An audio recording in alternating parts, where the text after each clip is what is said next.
I live in a predominantly white city, Colorado Springs, Colorado, well below the national average. And I don't experience racism here daily, weekly, or even annually.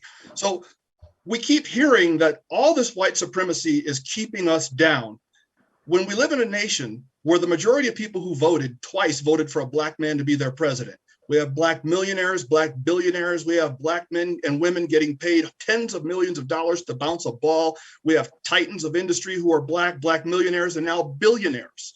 So at some point, we have to also face the reality that, you know what, things aren't getting worse, they're getting better.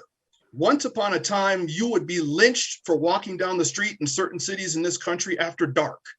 That's not true anymore. We can't live in that rearview mirror forever. I want my children to know it. I teach it to them, but it's not up to the schools to decide when they're old enough to learn it. That's up to me to decide. Heron, I feel you wanting to get in here. So many things. Look, the schools and the state has always decided what history was acceptable to portray in our textbooks. It's always decided that the history that we learn, frankly, is that of the victor and not those who have been oppressed. There's a reason, right, that we don't, frankly, hear about so much in our schools about those who rose up, those who rebelled, John Brown. And there's a reason why we had Black Lives Matter, and that the largest social justice, civil rights activist movement in the world, frankly, in history, is because so much still needs to be done. Has there been progress? Yes. And I would argue that an honest reckoning with history will take into account the progress that Derek is talking about.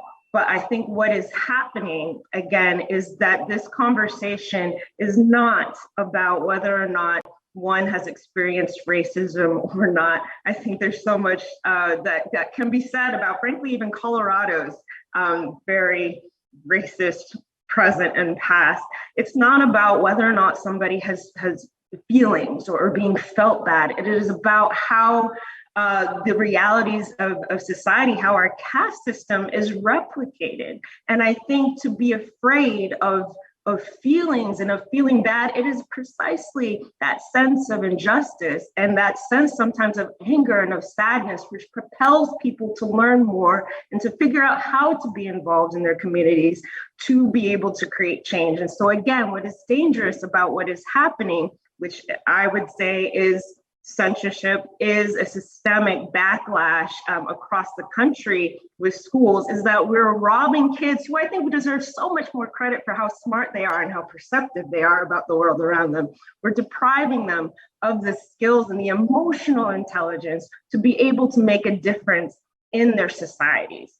I am fascinated at the fact that Ron DeSantis is passing a law that would make certain people who aren't Black uncomfortable, that is white supremacy. Where are the laws that say you can't make Black people uncomfortable?